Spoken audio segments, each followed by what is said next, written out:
Bienvenue. Aujourd'hui, on plonge au cœur d'une des idées les plus fondamentales des mathématiques, la continuité. Qu'est-ce qui fait qu'une ligne est, ininterrompue? On va décortiquer ça ensemble, du simple coup de crayon jusqu'à la preuve formelle. Alors voilà notre programme. On va partir d'une image toute simple, celle de la ligne interrompue. Ensuite, on verra ce qui se passe quand les fonctions se cassent la figure, en quelque sorte. Pour bien comprendre ça, on aura besoin d'un outil spécial, le langage des limites. Ça nous mènera tout droit au test de continuité, la définition officielle. Et pour finir, on découvrira le super pouvoir caché de la continuité avec la garantie des valeurs. C'est parti! Bon, pour aborder la continuité, commençons vraiment par la base, avec une idée très intuitive, presque enfantine même. Au fond, la continuité, c'est juste une histoire de fluidité. C'est tout simple. Il faut s'imaginer qu'on dessine le graphique d'une fonction. Si on peut le faire d'un seul trait, sans jamais lever le crayon de la feuille, eh bien, cette fonction est continue. C'est aussi simple que ça. Et en fait, des fonctions comme ça, on en croise tous les jours. La plupart de celles qu'on connaît bien sont continues. Pensez aux polynômes, ces courbes douces, ou aux vagues des fonctions sinus et cosinus. Ce sont des lignes parfaites, sans aucune interruption. Ok, ça, c'était le monde idéal. Mais la question intéressante, c'est: que se passe-t-il quand on est obligé de lever le crayon? C'est là que ça devient vraiment passionnant. Concrètement, qu'est-ce qui peut mal se passer pour une fonction? Comment peut-elle se briser? Eh bien, en général, on observe deux types de problèmes. Soit il y a un trou dans la courbe, soit il y a carrément un saut. Regardons bien la différence. À gauche, tout va bien, le chemin est fluide, continu. Mais à droite, c'est une autre histoire. On voit très bien ce trou, c'est comme s'il manquait un seul petit point sur la ligne. Et un peu plus loin, on a le saut, la courbe s'arrête net et hop, elle repart plus haut ou plus bas. Impossible de dessiner ça sans lever le crayon. Pour pouvoir décrire ces trous et ces sauts avec précision, l'intuition du crayon ne suffit plus. Il a fallu que les mathématiciens inventent un outil bien plus puissant. Et cet outil, c'est le concept de limite. Alors la limite, qu'est-ce que c'est? C'est une idée assez subtile. La limite ne s'intéresse pas du tout à ce qui se passe exactement au point A. Non, ce qui l'intéresse, c'est la valeur vers laquelle la fonction semble se diriger quand on s'approche de plus en plus près de A, sans jamais l'atteindre. C'est la destination, pas le point de départ.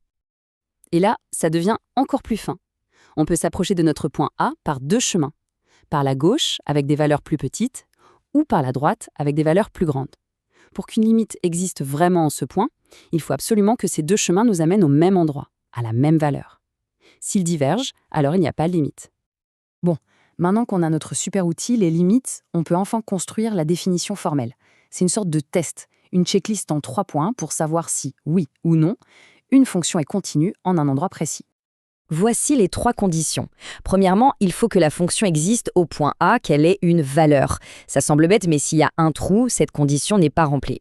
Deuxièmement, il faut que la limite existe. Ça veut dire que la gauche et la droite doivent être d'accord sur la destination. Et troisièmement, le point crucial, la valeur de la fonction et la valeur de la limite doivent être exactement les mêmes. Finalement, toute cette idée de continuité, toute cette histoire de crayon, tout ça se résume à cette seule et magnifique équation. La destination vers laquelle on tend doit être la même que le point où on atterrit. C'est tout. Si la limite est égale à la valeur, la fonction est continue. Allez, regardons un cas pratique pour que ce soit bien clair. Prenez cette fonction. Si on essaye de calculer f de 3, on se retrouve avec 0 sur 0. C'est la panique, la fonction n'est pas définie. C'est un trou. Mais si on calcule la limite en s'approchant de 3, on peut simplifier l'expression et on trouve que la fonction se comporte comme x plus 3. La limite, la destination, c'est donc 6. Alors, si on décide de boucher le trou, en décrétant que f de 3 vaut 6, que se passe-t-il? La condition 1 est remplie, la 2 aussi, et la 3 aussi, car 6 égale 6. Et voilà, on a rendu la fonction continue. D'accord, c'est une jolie définition, un test bien propre. Mais au fond, à quoi ça sert tout ça? Pourquoi est-ce si important? Eh bien parce que la continuité, ce n'est pas juste un concept, c'est une promesse, une garantie. Et cette garantie, elle a un nom, le théorème des valeurs intermédiaires. C'est un peu la récompense de tout notre travail. En gros, il nous dit que si on trace une ligne continue entre deux points, A et B, alors pour aller de la hauteur de A à la hauteur de B, notre crayon a dû passer par absolument toutes les hauteurs intermédiaires. Pour le dire plus simplement, une fonction continue ne peut pas tricher. Elle ne peut pas sauter par-dessus des valeurs. Si la température dans une pièce passe de 10 degrés à 20 degrés de façon continue, alors on a la certitude absolue qu'à un moment donné, elle a été de 15,7 degrés, de 18,2 degrés et de toutes les autres valeurs entre les deux. Ce qui est extrêmement puissant avec ce théorème, c'est qu'il garantit l'existence d'au moins une solution à tout un tas d'équations. Face à une équation compliquée du type f de x égale k, on ne sait peut-être pas comment trouver la solution, mais grâce à la continuité, on sait qu'elle existe. Et ça change tout. Et ce n'est vraiment pas juste de la théorie abstraite, cette garantie est le fondement de plein de choses concrètes. C'est ce qui nous permet de construire des algorithmes pour trouver ces fameuses solutions.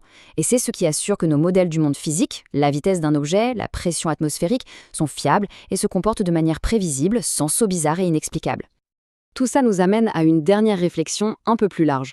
On a vu que la continuité est un concept mathématique rigoureux, mais peut-être que c'est plus que ça. Peut-être que ça reflète une de nos intuitions les plus profondes sur le monde, l'idée que les choses changent de manière fluide, progressive et sans saut magique et inexplicable. Une question à méditer.